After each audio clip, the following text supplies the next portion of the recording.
Shalom, shalom, você está no canal A Rota da Teologia e hoje nós vamos falar um pouquinho sobre a teologia de Paulo dentro da carta aos Gálatas, ok? Então a carta aos Gálatas, Paulo está direcionando uma epístola, uma carta para a região da Galácia, ali aqueles cristãos que estavam dentro do contexto das igrejas que Paulo tinha implantado na região da Galácia. E dentro desse contexto, Paulo vai encontrar uma grande abrangência e investida de judaizantes, que eram aqueles cristãos, judeus cristãos, que ainda estavam presos totalmente as práticas do judaísmo, ainda não tinham se desprendido das práticas do judaísmo. E com isso eram observantes fiéis, né, dogmáticos da lei. E com toda essa questão, eles vinham dentro do contexto da igreja de Gálatas ou da Galácia com a proposta de que os gentios, para serem aceitos, os gentios deveriam, para se tornarem fiéis, tornarem-se cristãos, deveriam sim observar as práticas da lei, deveriam estar inseridos dentro do contexto da lei, deveriam seguir os ritos da lei. E se não seguissem, não eram considerados santos, não poderiam estar tendo comunhão com os judeus, porque mesmo sendo cristãos, os judeus e os gentios, eles não comungavam, porque uns seguiam a lei e os outros não. Um priorizava a lei e os outros não. E para o judeu, aquele que não priorizasse a lei, mesmo pertencendo à igreja como eles pertenciam da Galácia, não era considerado um filho de Deus, não estava debaixo de uma promessa. E aí é nesse quesito que Paulo vai encontrar uma dificuldade, vai encontrar um confronto teológico e vai surgir aí a controvérsia contra os judaizantes, que é um principal dos fatores ou temas teológicos dentro da carta aos Gálatas. E nesta controvérsia aos judaizantes, Paulo vai dizer que a promessa ela veio anterior à lei, 430 anos, lá com Abraão. Então ele vai dizer, olha, a promessa não veio na lei, a promessa veio anterior à lei, 430 anos, lá com Abraão. E essa promessa que está se efetivando hoje é a promessa de uma nova aliança, é uma promessa já pautada em um sentido aplicativo muito anterior à lei. E a lei, ela condena, a lei, ela julga, porém nós estamos num viés de uma nova aliança que perdoa, que reconcilia, que aproxima, que dá uma oportunidade. E Paulo vai trabalhar com os judaizantes dentro do próprio contexto judaico, que Paulo conhece por ter já sido judeu, por ter conhecido todo o contexto do judaísmo e por ter sido observante da Torá, da lei. Então ele vai trabalhar, olha, vocês estão utilizando a lei como uma regra de salvação, mas a lei não salva, a lei não justifica, a lei não perdoa. E o cristianismo a qual nós pregamos e a qual nós observamos, ele salva, ele perdoa, ele justifica, porque nós somos justificados através de Cristo. A nossa justificação é em Cristo, é através do sacrifício vigário de Cristo.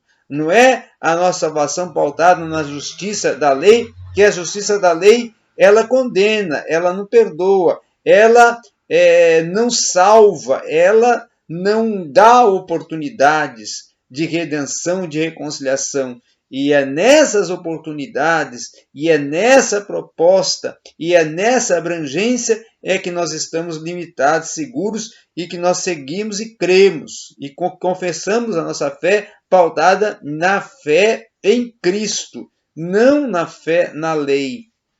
Nós somos pautados na doutrina e teologia que vem através da graça salvadora, não da lei que é condenadora. E outra questão também que vai colocar os Gálatas, que vai surgir no contexto dos judaizantes, dentro do contexto da igreja da Galácia, é a circuncisão. Circuncisão essa que vem lá desde o tempo de Atos Apóstolos, antes ainda de Paulo passar a Macedônia, não é? Que já estava surgindo essa questão dos judaizantes combatendo e confrontando Paulo com a questão da circuncisão. Paulo era contrário à circuncisão e Pedro era a favor da circuncisão. E havia já, desde ali, já um confronto. Quando chega lá na igreja da Galácia, os judaizantes vão retomar o assunto. E eles vão dizer, olha, os gentios têm que ser circuncidados. Os gentios que estão aqui na igreja têm que observar a lei. Eles precisam entender que esse ritual da circuncisão, ele é um ritual de separação, ele é um ritual da aliança, ele é um ritual que indica que a pessoa está pura. Mas aí Paulo vai dizer, olha, essa purificação é cerimonial.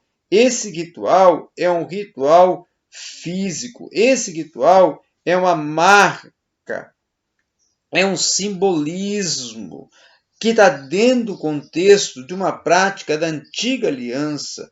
Nós temos que entender que a circuncisão é cerimonial, que a circuncisão ela é algo de uma marca voltada a um aspecto ritualístico, cerimonialístico da antiga aliança. E este não é um ritual salvífico, e este não é um ritual de reconciliação, não é um ritual que identifica que eu estou em Cristo e que a pessoa está com Cristo. O que identifica que a pessoa está em Cristo e está com Cristo é seguir a Cristo, é estar dentro do contexto do Evangelho, que o Evangelho é amor, o Evangelho é perdão, o Evangelho é aproximação, o Evangelho é comunhão, é reconciliação. Então, o que vocês precisam compreender é que a circuncisão que tem que ser feita é a interior. A marca não tem que ser exterior, a marca tem que ser interior. O coração transformado, a mente transformada, a alma limpa, pura, a vida de uma nova condição de vida perante Deus, perante o Evangelho, como marca do Evangelho, como a autenticidade do Evangelho efetivado na sua vida, e essa identificando a salvação em Cristo. Essa é o fator preponderante, a marca, o cerimônia, o sentido máter que a pessoa tem que ter ao invés da circuncisão. A circuncisão é um rito, a circuncisão é uma cerimônia, é uma marca, mas o Evangelho não é rito, o Evangelho é palavra, o Evangelho é a obra, o Evangelho é Cristo em nós e nós em Cristo. Se estivermos dentro do Evangelho, estivermos dentro da proposta do Evangelho e seguirmos a Cristo e confessarmos Ele como nosso fiel Salvador, é isto que nos terá, que nos interligará a Deus e nos reconciliará com Deus e nos colocará na condição de filho de Deus. Então, Paulo trabalha nesse aspecto e é essa defesa que Paulo faz numa teologia da lei e numa reconstrução dos aspectos do verdadeiro sentido da lei para o contexto da vida cristã. Então, essa é a grande proposta teológica da carta aos Gálatas, através dos escritos paulinos, dentro do contexto canônico da Epístola aos Gálatas. Obrigado a todos.